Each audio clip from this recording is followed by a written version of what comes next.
Hello everyone. तो आज हम इस वीडियो में देखेंगे थर्मोडायनेमिक्स यूनिट 4 का कौन-कौन से क्वेश्चन इंपॉर्टेंट है। तो हम देखते हैं, ये हमारा थर्मोडायनेमिक्स यूनिट 4 का नोट्स है, जिसमें आपके क्या होता है, कुछ क्वेश्चन डायरेक्ट ही आते हैं। जैसे क्या होता है, what do you mean by the adiabatic flame temperature and explain important point.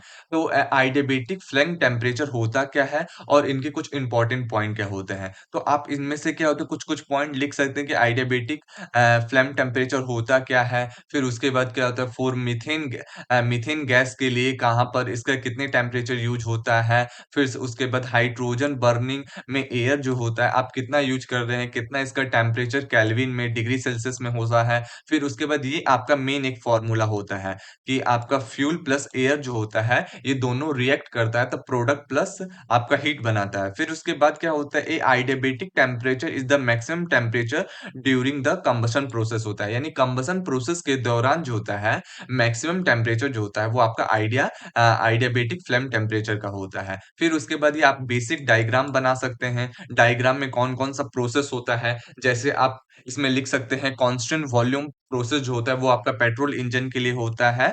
फिर उसके बाद कांस्टेंट प्रेशर जो होता है, वो आपका कांस्टेंट प्रेशर प्रोसेस जो होता है, वो आपका डीजल इंजन के लिए होता है। फिर उसके बाद हम देख लेते हैं, फिर उसके बाद ये सेकंड क्वेश्चन जो कि होता है, जो कि ये सेकंड क्वेश्चन है, ये काफ़ी बार रिपीटेड है कि आपका एंथैल्पी ऑफ फॉर्मेशन क्या होता है, एंट्रोपी ऑफ रिएक्शन क्या होता है। तो इसमें आपका ये रिएक्शन लिखना बहुत ही इम्पोर्टेंट होता है। एग्ज़ाम्पल के लिए C प्लस O2 अगर कंबाइंड होता है, तो वो आपका CO2 बन जाता है। फिर उसके बाद एंथैल्पी ऑफ रिएक्शन जो होता है, ये आप लिख सकते हैं, फॉर्मूला जो होता है, ये फॉर्मूला। फिर उसके बाद एग्ज़ाम्पल में लिख सकते हैं, मीथेन अगर हम ऑक्सीजन के साथ कंबाइन करते हैं, तो हमें CO2 प्लस वाटर देता है। फिर उसके बाद नेक्स्ट हम देख लेते हैं, third law of thermodynamics. Basic concept जो होता है, मैंने आपको यूनिट 1 में ही बोला था कि थर्मोडायनामिक्स का first law, zero law, second law and third law of thermodynamics का क्वेश्चन दे देते हैं। तो इसमें आप बेसिक लिख सकते हैं कि इसमें थर्ड लॉ ऑफ थर्मोडायनामिक्स होता क्या है, फिर एब्सोल्यूट ज़ीरो क्या होता है,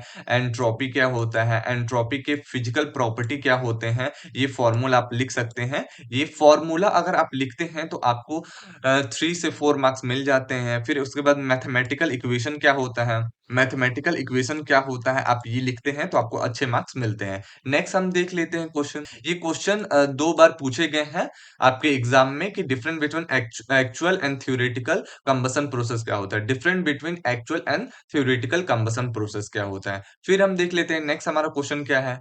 तो ये लास्ट हमारा क्वेश्चन है कि what do you understand by the higher heating value and lower heating value of fuel होता है। तो what do you understand by higher heating value and lower heating value of fuel. तो fuel का क्या आपका higher heating value होता है and lower heating value होता है। तो आप इसमें से आप लिख सकते हैं, हायर हीटिंग वैल्यू के लिए ये पॉइंट लिख सकते हैं एंड लोअर हीटिंग वैल्यू के लिए ये आप पॉइंट अगर आप लिखते हैं, तो आपको अच्छे मार्क्स मिलते हैं। तो ये हमारा लास्ट टॉपिक था। अगर आपको इसके रिगार्डिंग कोई प्रॉब्लम होता है, तो आप मेरे कमेंट बॉक्स में कमेंट कर सकते हैं। मिलते हैं हम नेक्स्ट वीडियो में। आप मेरे वीडियो को लाइक करें, कमेंट करें and subscribe my YouTube channel AutoCAD वाला। मिलते हैं हम नेक्स्ट वीडियो में। Thank you.